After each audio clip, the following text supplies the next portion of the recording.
Crime के इतिहास में आजाद हिंदुस्तान के लिए ये सबसे बड़ा हादसा था। एक ऐसा हादसा जिसने जलियांवाला बाग कांड को भी बहुत पीछे छोड़ दिया था। अगर जलियांवाला बाग हादसा हमारी आजादी पर हमला था तो ये मुंबई बॉम्ब ब्लास्ट हमारे देश के सेकुलरिज्म यानी कि धर्मनिरपेक्षता पर वार था। कुछ ही घंटों में 12 ब्लास्ट ने 257 से भी ज्यादा लोगों की जानें ले ली। लगभग 717 लोग जख्मी हो गए। देश की आर्थिक राजधानी मुंबई की सिसकियां गूंज रही थी और पूरा देश शोक मना रहा था। दिन रात की तहकीकात के बाद आखिरकार पुलिस ने इस ब्लास्ट से जुड़े सभी एंटी सोशल एलिमेंट्स का पर्दाफाश कर दिया। इस अमानवीय हमले को अंजाम देने वाले बहुत सारे छोटे प्लेयर्स अरेस्ट भी किए गए, लेकिन इस खूनी खेल को अंजाम देने वाले बड़े प्लेयर्स, बड़े नाम या तो अंडरग्राउंड हो चुके थे या फिर देश छोड़कर भाग चुके थे। इस केस में बड़ी सफलता इस बॉम्ब ब्लास्ट के 8 साल के इंतजार के बाद हासिल हुई।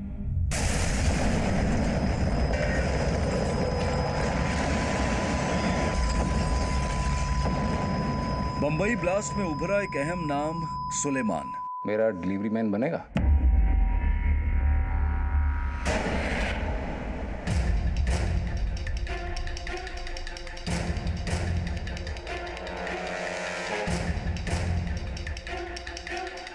देश से फरार, अपनी शिनाख्त छुपाए बैठा था तो हमने भी एक छोटा सा झींगा पकड़ा दिया। जिस फिल्मी चकाचौंध से प्रभावित था। जहाँ फिल्म स्टार रहते हैं ना, उस एरिया में आपसे बंगला खरीदेंगे हम, और हमारे बगल में हीरोइन होगी। ऐसे वहीं बॉलीवुड में शादी रचाई और उसी फिल्म इंडस्ट्री पर कहर भी ढाया। पहले एक गोली मारना, और जब तक मैं ना बोलूं तब तक दूसरी गोली मत चलाना। 2 करोड़ छोड़ो, मैं 2 रुपए की भीख भी नहीं दूंगा। चल अभी। दिमाग सुलेमान। अब जब हम आपके हाथ लग गए हैं तो हिंदुस्तान के सारे जुर्म हमारे सर पे थोप देंगे। अजीब दादागिरी है पुलिस की।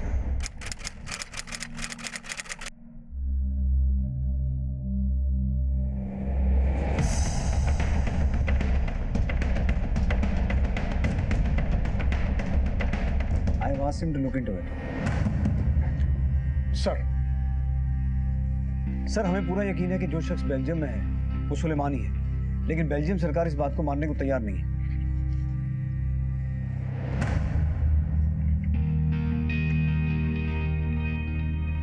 We can't blame them. हमारे पास जो इसकी फोटोज है और जैसा वो अब दिखता है, दोनों में बहुत फर्क है। Plastic surgery. सर, वहाँ उसका नाम रेहान है। एक बेल्जियम नेशनल से शादी करने के कारण उसके पास अब बेल्जियम की सिटीजनशिप भी है। बिना किसी पुख्ता सबूत के सुलेमान को हिंदुस्तान वापस लाना बहुत मुश्किल होगा। जितना भी मुश्किल हो, हम ये मौका हाथ से गवा नहीं सकते उज्ज्वल। ये 8 साल की लुका छुपी अब खत्म करते हैं। It has to, sir. सिर्फ एक ही तरीका है, इसके फिंगरप्रिंट्स। ये सुलेमान मुंबई से नहीं था, ये मुजफ्फरनगर जैसे छोटे शहर से था। बेटा शकील, हमें तुम कभी नहीं हरा पाओगे। ये लो चाल। देखते हैं भाईजान। चल पता चल।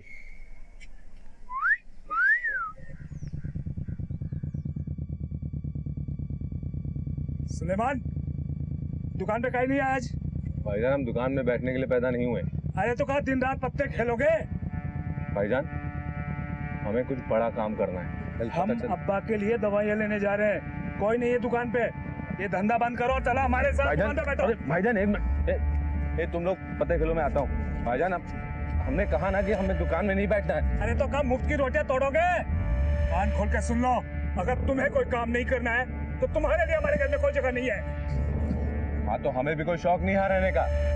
यहाँ पे जिंदगी शुरू होने से पहले ही खत्म हो जाती है। और हाँ, आप ये सोच के खुश मत होइएगा कि आप हमें निकाल रहे हैं, हम खुद ही चले आ रहे हैं। हाँ हाँ, जाओ जाओ, 2 दिन अकल ठिकाने में आ जाएगी।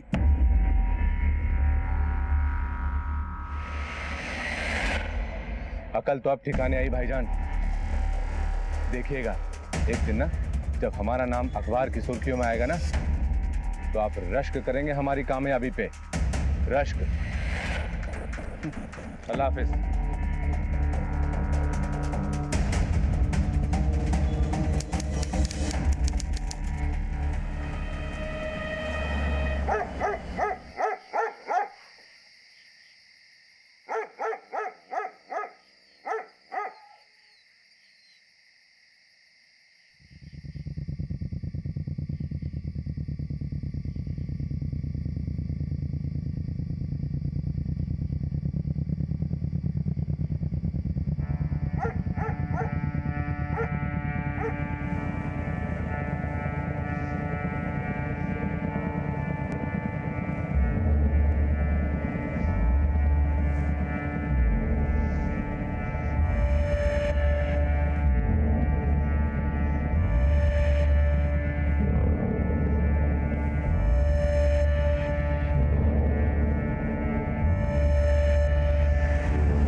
पहुंच गए। कितना पैसा हुआ भाई? 17 रुपए भाईजान। ये लो। भाईजान खुले नहीं है क्या? जब तुम्हारे पास खुले पैसे नहीं है तो तुम लोग टैक्सी चलाते क्यों हो? भाईजान अगर आपके पास बेडरूम नहीं है तो लड़की क्यों पटाते हैं? क्या बोला बे? क्या बोला तू? चला। अरे तू बम्बई आके करेगा क्या? तो हम यहाँ पे कौन सा तीर मार रहे हैं समूह भाई? दिल्ली में अच्छा खासा टैक्सी तो चला रहा है ना। टैक्सी चलाने के लिए पैदा नहीं हुए हम। दिन भर घिसकर 50 रुपए की कमाई भी हाथ में नहीं आती, ऊपर से सवारी से चिक चिक अलग, और सोने के लिए जगह ऐसी मिली है कि खुजली मस्ती हमारे पाँव में, मगर हाथ उठता है दूसरे का खुजाने के लिए। सेमू भाईजान, सपनों की नगरी तो बंबई है। हमें बहुत बड़ा आदमी बनना है ताकि किसी की नजर उठे तो हमारा कद ना नाप पाए। बस हम बंबई आ रहे हैं, बाकी सब आप देख लेना।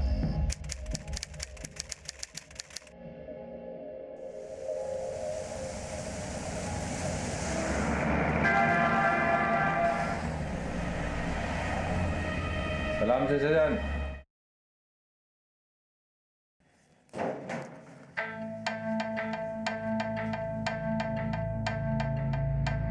घर चाहिए बंबई में? जी।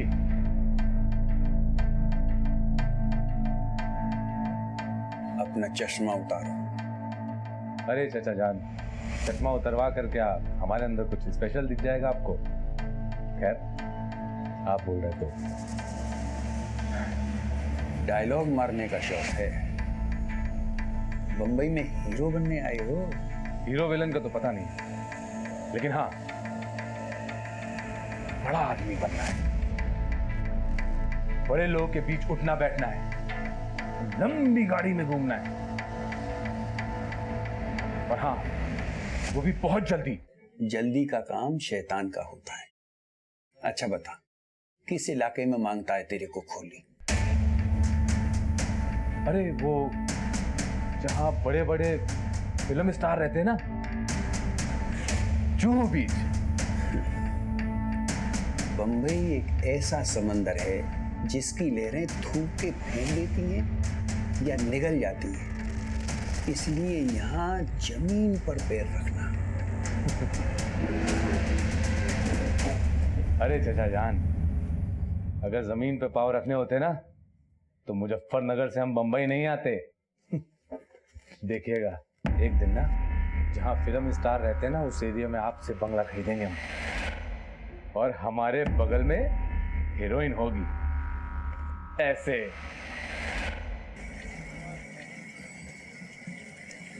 क्या सेमू भाई, 1 हफ्ता हो गया और अभी तक कुछ नहीं हुआ है। अरे सब्र कर मेरे भाई, अल्लाह साहब अच्छा करेगा। सेमू भाई, हम बिना कुछ हासिल किए हुए गांव तो नहीं जाएंगे।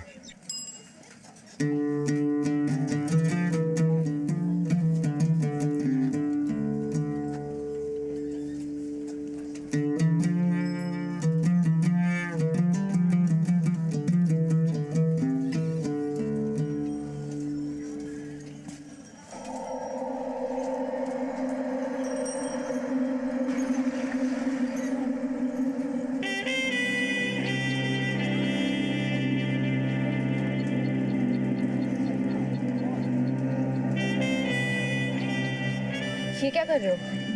अब हो कौन तुम? आपको कभी किसी ने कहा नहीं कि आप जैसी खूबसूरत लड़की को ऐसा लाइन में खड़े नहीं होना चाहिए? हम है ना?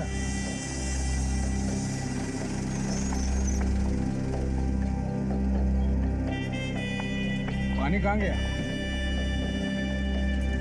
तू नहीं सुधरेगा, चल अब। अरे सेमू भाई, चल। सुधरने थोड़े ना आए हैं बंबई।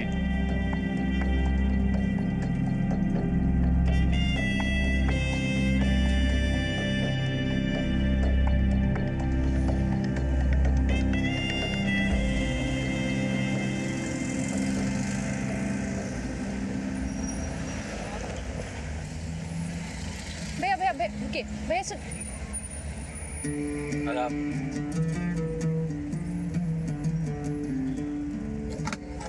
अरे रुक क्यों गई आप ही के लिए तो लाए हैं। देखिए हम आपको बहुत पसंद करते हैं और इसीलिए सब कुछ आपके लिए कर रहे हैं। हाँ, अगर आप हमें पसंद नहीं करती हैं तो मत बैठिए टैक्सी में। अरे आप ही जाइए, बैठ जाइए। अरे हम नहीं जा रहे हैं आपके साथ, ठीक है? आइए आइए। अरे आप ही जाइए, आइए।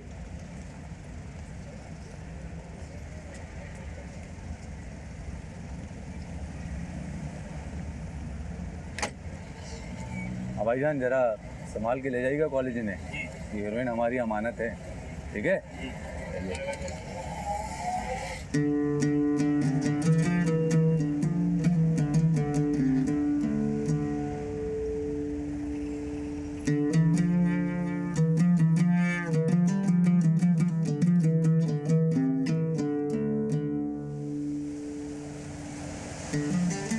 आप फिक्र मत करिए, सब ठीक हो जाएगा।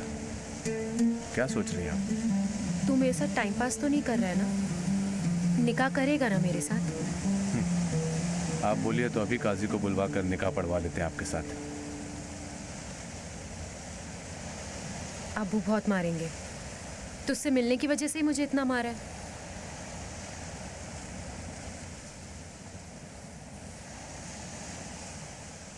बहुत मारा है, कोई बात नहीं।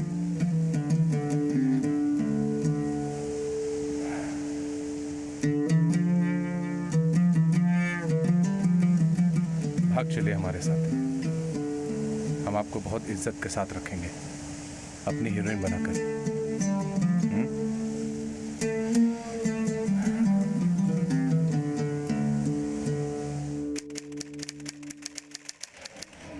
साहब मेरी बेटी को बचा लीजिए साहब, वो कभी ना सुलेमान उससे भगा के लेके गया है। आराम से बताइए क्या बात है आपकी। साहब वो सुलेमान एक नंबर का कमीना है साहब। मेरी बेटी बेवकूफ, वो समझती है वो उससे प्यार करता है, वो कोई उससे प्यार वार नहीं करता साहब। वो तो बस उसके सीधे साधे भोले भालेपन का फायदा उठाना चाहता है। मैंने उसे एक बार धमकाया था साहब, बस वो इसी खुन्नस में मुझसे बदला लिया है। मेरी बेटी की जिंदगी बर्बाद होने से बचा लो साहब। कहाँ लेके जा रही हो? अरे बोलो कि हम दोनों को यहाँ क्यों लेकर आए हो? छोड़ो, खाना छोड़ो। क्यों बे, लड़की भगाएगा? बहुत हीरो बनने का शौक है तुझे? साहब रुकिए रुकिए, हाथ उठाने से पहले निकाहनामा देख लीजिए। हमने कोई लड़की नहीं भगाई है, बकायदा निकाह किया है इनसे। निकाह? जी पूछ लीजिए। समझाइए नहीं साहब, समझती नहीं है। मीना सुन, बहुत पछताएगी तू। क्या जानती तू इस लड़के के बारे में? एक नंबर का आवारा है ये। अरे ये किसी का नहीं हो सकता तो तेरा क्या होगा? सांप है सांप, 10 लेगा तुझे ये। अब वो छोड़िए, जाने दीजिए।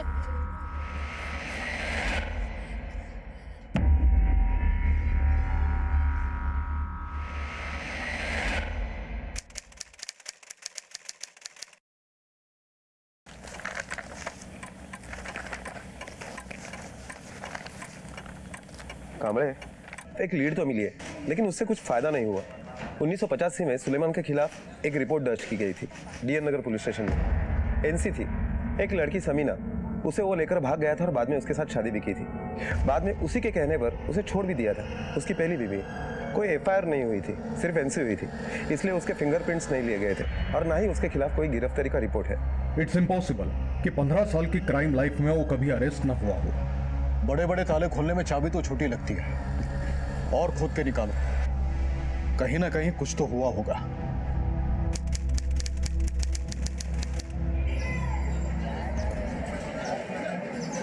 जल्दी कर, ये ले। क्या सहमू भाई, 2.5 साल हो गया और आपने अभी तक फजल भाई से मिलवाया नहीं है। ये दूध बेचते बेचते थक चुके हैं हम, और अब तो समीना की भी जिम्मेदारी हमारे ही ऊपर है। फजल भाई का वक्त पैसे से ज्यादा कीमती है, और सब्र रख, तेरी जरूरत से ज्यादा उनके मूड पे डिपेंड है। क्या भाईजान, आप कब से हमको लॉलीपॉप पकड़ा रहे हैं? सुलेमान, तेरे को मेरे पे भरोसा नहीं है? अरे फजल भाई को आने दे, अगर उनका मूड सही हुआ तो तेरी आज बात पक्की, समझा? अरे फजल भाई आ गए। तो रुक, मैं तेरे लिए बात करके आता हूँ।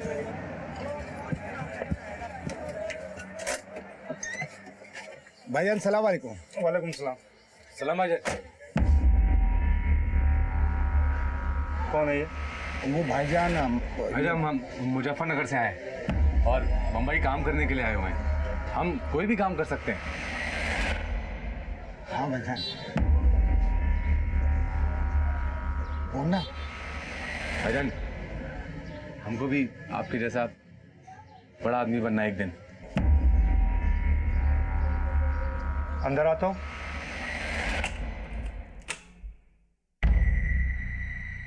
चल आजा। रुक।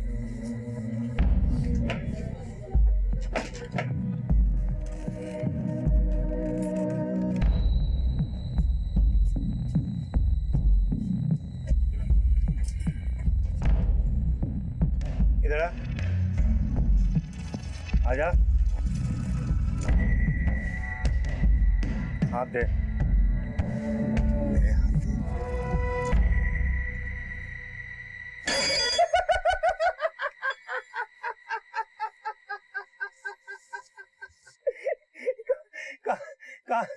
कहाँ से लेके आए इसको? बड़ा आदमी बनना है इसको मेरी एक दिन मुझे कॉम्पिटिशन देगा।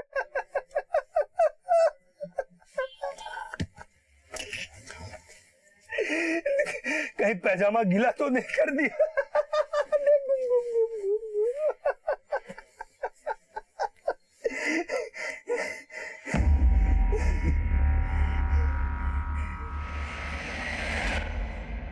तेरे ऐसा ना 356 रोज आते हैं बम्बई में। तेरे लिए एक ही काम है, संजात को बोल फजल भाई वाली चाय बनाए। चल जाना। अरे जाना जाना। और सुन, बाहर जो अपनी गाड़ी खड़ी है ना, फटका मारते हुए जाना।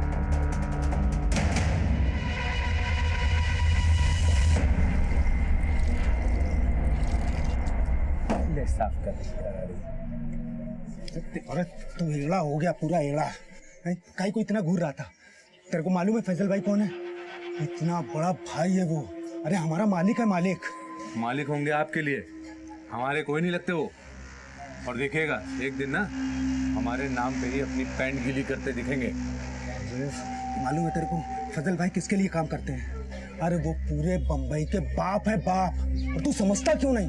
तो हम फजल भाई के लिए क्यों, हम उनके बाप लोग के साथ डायरेक्ट काम क्यों नहीं करेंगे? अच्छा, तू टाइगर के लिए काम करेगा? हाँ तो तू एड़ा हो गया है। मालूम है वो इतनी सी गलती में सीधा खल्लास का डालते हैं। और मैंने फैजल भाई से तेरे लिए दुकान में बात किया है।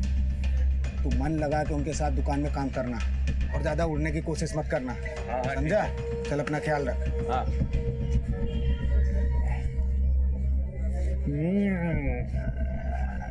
क्यों बे?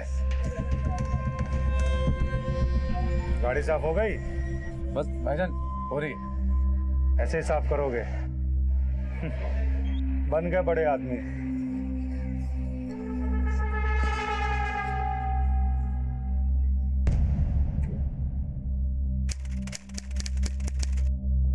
अरे टाइगर भाई आ गए। टाइगर भाई सलाम वालेकुम। फजल का सलाम वालेकुम भाईजान, कैसे आप? सुना है कि रहमत के लोग इधर धंधा करने की कोशिश कर रहे हैं। अरे नहीं भाईजान, भाईजान मैं हूं ना, मैं सब संभालूंगा। भाईजान क्या कर रहा तू यहाँ? जाके चाय बोल, स्पेशल बोल, सजाद को स्पेशल बनाए। आए ना भाईजान। अरे जाना जल्दी जा। हाँ जा रहा हूँ ना।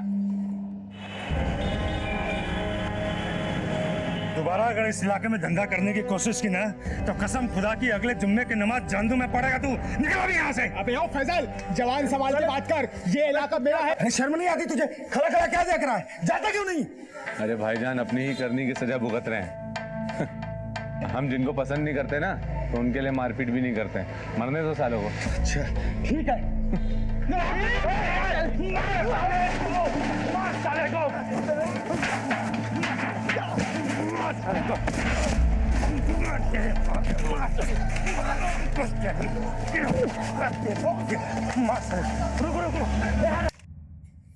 साहब हमें तो आपने फालतू उठाया है। हम तो बंबई शहर में भी नए नए आए हैं और वो फैजल भाई की दुकान पे काम करने लगे हैं। इस मार पिटाई से हमारा कोई लेना देना नहीं है। बस हम तो दुकान के साइड में खड़े हुए थे। सिर्फ खड़ा था? तमाशा देखने का बहुत शौक है तुझे? दिखाऊं तुझे तमाशा में? अम्मी कसम हम सच बोल रहे हैं साहब। अब तूने अम्मी की कसम खाई ली है तो सच सच बता, झगड़ा शुरू किसने किया?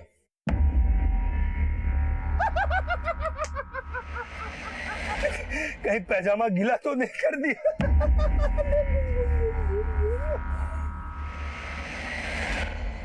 जी साहब हम सब सच बताते हैं आपको। झगड़ा फैजल भाई ने ही शुरू किया था, वो भी कत्ल के इरादे से, क्योंकि उनकी सारे स्मगलिंग का सामान वो मार्केट में अकेले बेचना चाहते थे और वहाँ रहमत पांव पसार रहा था और इसीलिए उन्होंने मारपीट शुरू करा दी। सच बोल रहा है तू? जी हम झूठ नहीं बोलते। माना कि हमारा घर फैजल भाई की दुकान से ही चलता है, लेकिन जो गलत है सो गलत है ना साहब?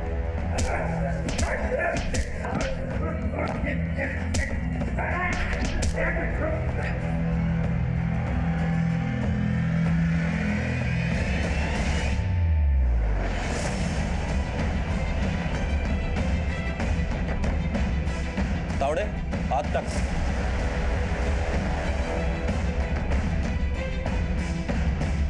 और कुछ?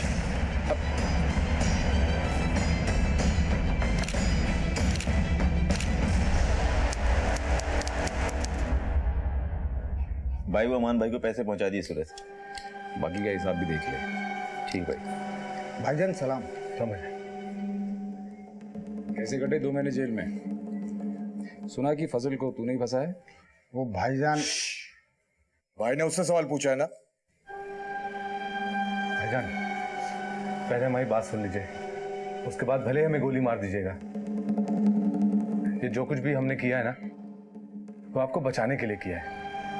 इस तालाब की बड़ी मछलियों के बारे में वो लोग जानना चाहते थे, तो हमने भी एक छोटा सा झींगा पकड़ा दिया।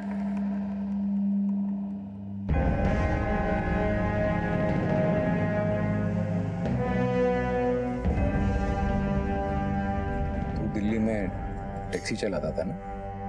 जी भाई। मेरा डिलीवरी मैन बनेगा? स्मगलिंग के माल की डिलीवरी करेगा? जी भाईजान बिल्कुल करेंगे और आपको शिकायत का कोई मौका नहीं देंगे। शुक्रिया भाईजान, शुक्रिया। सुलेमान सिर्फ एक बार अरेस्ट हुआ था 1987 में। उसने कई लोगों की जानें ली थी, लेकिन बिना हथियार को हाथ लगाए, और अपने दिमाग की इसी चतुराई की वजह से वो क्राइम की दुनिया में तरक्की की सीढ़ियां चढ़ता चला गया। नाम, आइडेंटिटी और कुछ हद तक अपना चेहरा बदलकर वो बेल्जियम में अपनी जिंदगी आराम से बसर कर रहा था। 1987 के अरेस्ट में उसके फिंगरप्रिंट्स लिए गए थे और उसी के बेसिस पर इंडियन गवर्नमेंट ने अपना केस बनाकर बेल्जियम गवर्नमेंट से एक्स्ट्राडिशन की मांग की। एक्स्ट्राडिशन में 5 साल लग गए।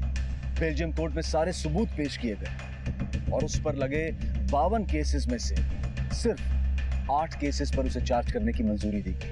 लेकिन मुंबई पुलिस और सीबीआई के लिए अब सबसे बड़ी चुनौती थी इन केसेस को कोर्ट में साबित करके उसे सजा दिलवाने की।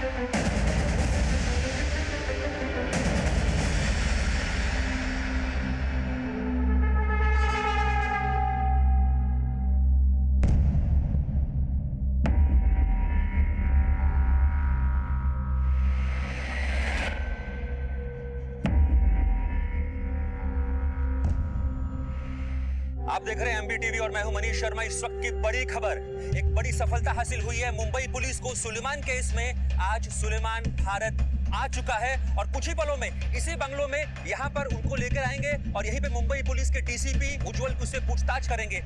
सारे अपडेट, सारा हाल लगातार आपको मैं यहाँ से देता रहूंगा।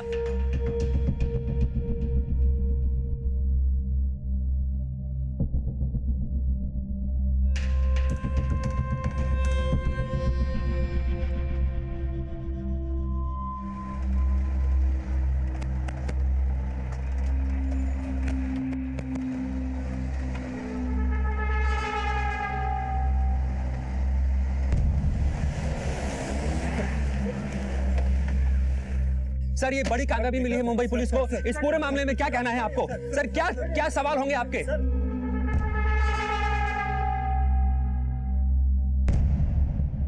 आपको सबसे पहले ताजा वीडियोस दिखाते हैं सुलेमान के। सुलेमान इस वक्त आप भारत पहुंच चुके हैं। सुलेमान कुछ कहना चाहेंगे सुलेमान आप? सुलेमान हम चाहते हैं कि आप मीडिया के सामने कुछ अपनी बात रखें। देखा आपने, आपको हमने सबसे पहले दिखाए विजुअल्स MBTV पर। सुलेमान भारत पहुंच चुका है। मुंबई पुलिस के लिए एक बहुत बड़ी कामयाबी है।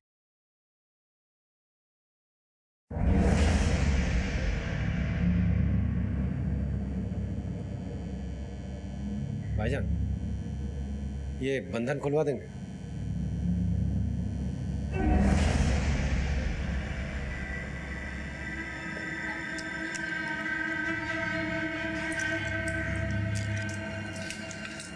शुक्रिया।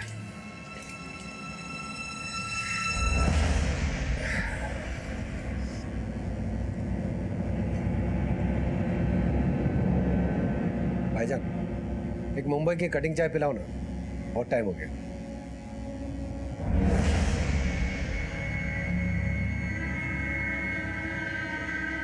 शक्कर थोड़ी कम। वो चीनी बिल्कुल बंद कर दिया भाईजान, पूरा फैट फेस पे आ जाता है। हिंदुस्तानियों की खातिरदारी का जवाब नहीं भाईजान। अगर वो अपना यहाँ कोई तेरा भाईजान नहीं है। पता नहीं क्या समझता है, चाय ढकता है इसको। भले को तो जूते चप्पल खिलाने चाहिए। मेरे चचेरे भाई की ऐसी दर्दनाक मौत हुई थी उस मुंबई बम धमाके में, जहां इसने माल सप्लाई किया था।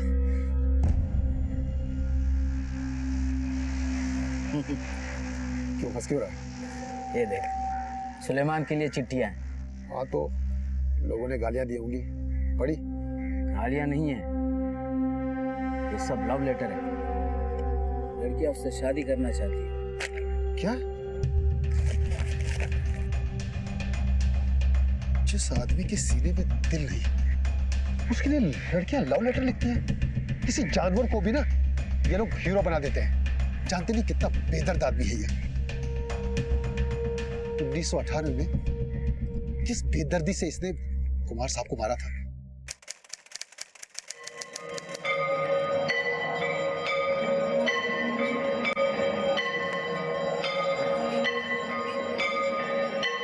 हाय, ये राजेंद्र कुमार मंदिर के अंदर जा रहा है।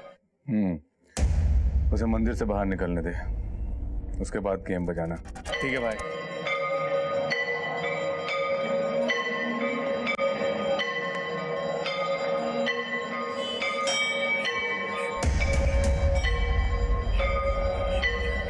बाहर आ गया भाई। चीखें निकलनी चाहिए उसकी। और सुनो, पहले एक गोली मारना, और जब तक मैं ना बोलूं तब तक दूसरी गोली मत चलाना। हाँ भाई।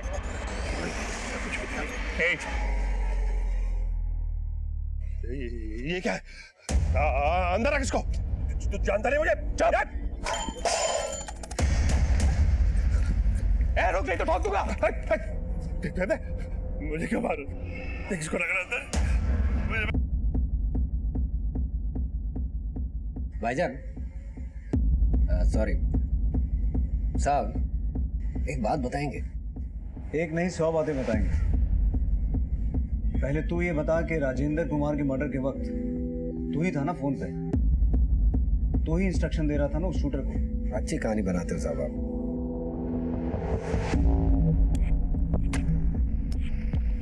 दारा, तेरा वो शूटर जिसने गोलियां चलाई थी, ये कहानी उसी ने सुनाई है हमें अपने कन्फेशन में। साहब उसके कन्फेस करने से क्या होता है? वो तो किसी का भी नाम ले सकता है, तो आपके सबको अरेस्ट करते फिर। और सर इस बारे में बात करके हम लोग अपना समय बर्बाद कर रहे हैं, क्योंकि आप भी जानते हैं कि आपके पास सिर्फ 8 केसों की परमिशन है हमारे ऊपर चलाने की, और ये केस उनमें से है नहीं। तो फिर हमने गोली चलवाई हो नहीं चलवाई हो, फोन पर हम हो ना हो, क्या फर्क पड़ता है साहब? ठीक है, तो उन 8 केसेस के बारे में सवाल जवाब करते हैं। सर 8 क्या, आपके 80 केसेस का जवाब दूंगा। आप सिर्फ हमारे एक सवाल का जवाब दे दो। हम बेल्जियम में हैं, इस बात का पता आपको कैसे चला? साहब हम जानते हैं कि आपको इस बात की मालूमात है, और हम ये भी जानते हैं कि आप हमें बताएंगे नहीं। चलिए हम ही आपको बता देते हैं। देखिए, इसके सिर्फ 3 ही ऑप्शंस हैं। पहला ऑप्शन है हमारी पहली बीवी समीना।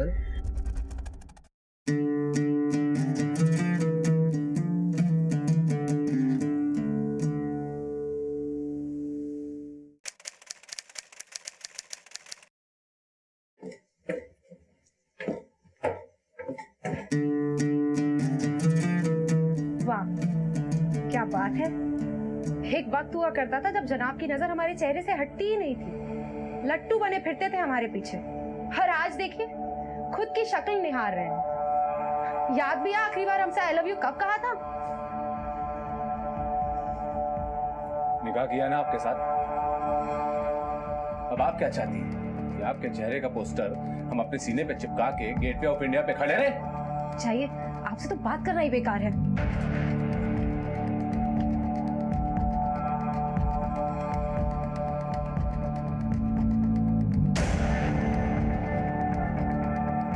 सलमा बता रही थी एक लड़की के साथ बहुत देखे जा रहे हैं।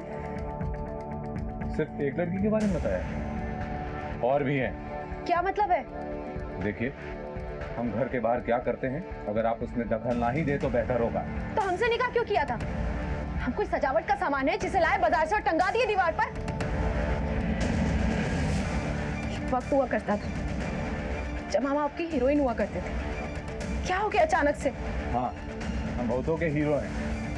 बत्ती बुझा दे और सो जाइए, वरना हमारे पास और भी रास्ते हैं सुलाने के।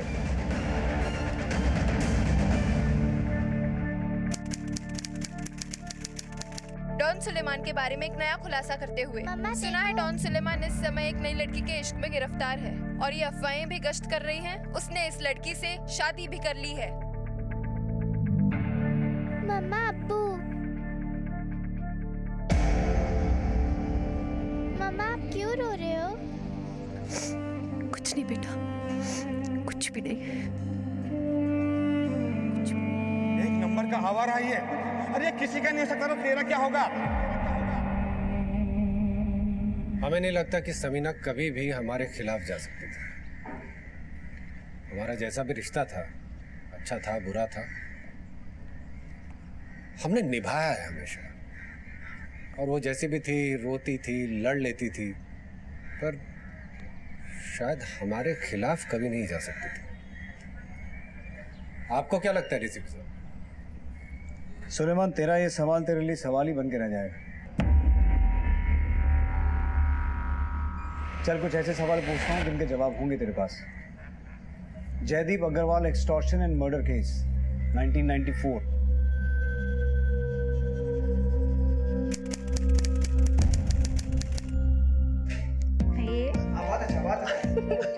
अरे क्या कर रहे हैं आप? सही से कीजिए ना। अरे मुझसे डांस वांस कहाँ से होगा? अरे सर अच्छा से करो। संगीता की शादी में 5 ही दिन बाकी है, इसलिए अच्छे से करो। यहाँ हाथ रखो। 1, 2, फिर से वही। आप मेरे से तो सीखने से रहे, आप ही सिखाइए दादा इन्हें। हेलो, सुलेमान बोल रहे हैं, जरा अपने पति देव को फोन दीजिए। सुनिए, सुलेमान का फोन है। आदाब भाईजान, कैसे हैं? सब खैरियत? तुझे जो करना है वो कर ले, समझ गया ना? आपको बोला था कि आपका जो फ्लैट है वो हमें दे दीजिए, मगर आप मान ही नहीं रहे हैं। अब अगर अब भी नहीं माने अबे मीरा रोड का फ्लैट तो बहुत बड़ी बात है, मैं तुझे 1 इंच भी जमीन नहीं दूंगा। अबे बहुत देखे तेरे जैसे भौंकने वाले, ऐसा नहीं पहुंचा हूं यहाँ तक। फोन रख, दोबारा अगर फोन किया ना तो जहां रहता वहीं आके। ख्याल रखिए अपना और भाभी जान का।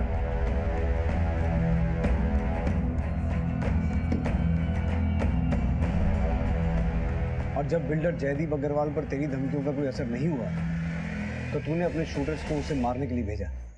जयदीप? कौन जयदीप अग्रवाल?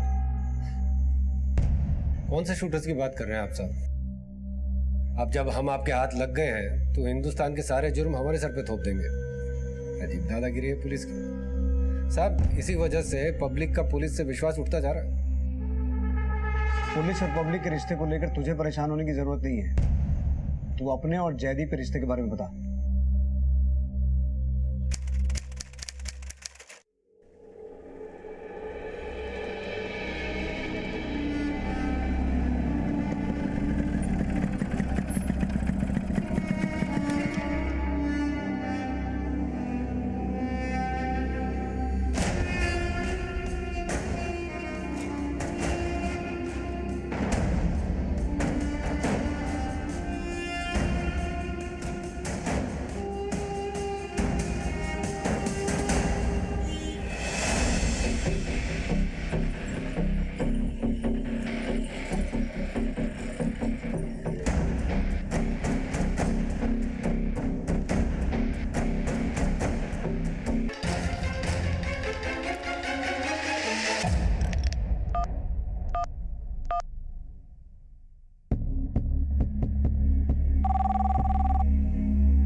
हेलो, शोभना जी से बात कराइए। भाभी, भाभी आपका फोन है। हेलो, सलाम भाभी जी। कौन बात कर रहा है? कैसा लग रहा है विधवापन? मजा आ रहा है? समझाया था आपके पति देव को हमने कि दस्तखत कर दें उन सफेद कागजों पर, मगर माने ही नहीं। और अब देखिए, आपको सफेद साड़ी में देख रहे होंगे ऊपर से।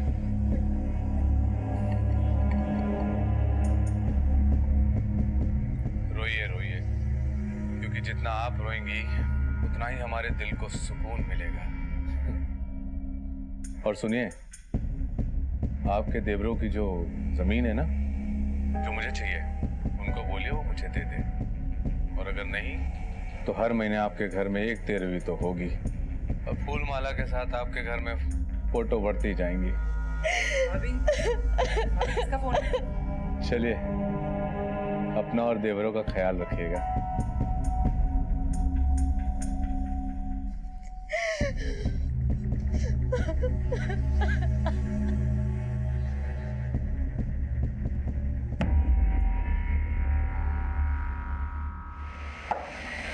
ये तो सिर्फ इस केस की शुरुआत थी, अंत से बहुत दूर। इस क्रिमिनल पर और भी बहुत सारे भयानक अपराधों को अंजाम देने का इल्जाम था। लेकिन ये इतना बड़ा आतंकवादी बना कैसे? लोग इससे इतना डरते क्यों थे? कानून से ये अब तक बचता कैसे रहा?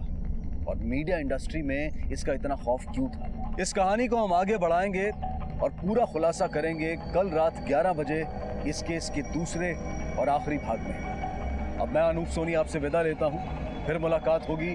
तब तक अपना और अपने परिवार का ख्याल रखें और देखते रहें क्राइम पेट्रोल डायल 100। सबक एक को, सीख हम सबको। जय हिंद।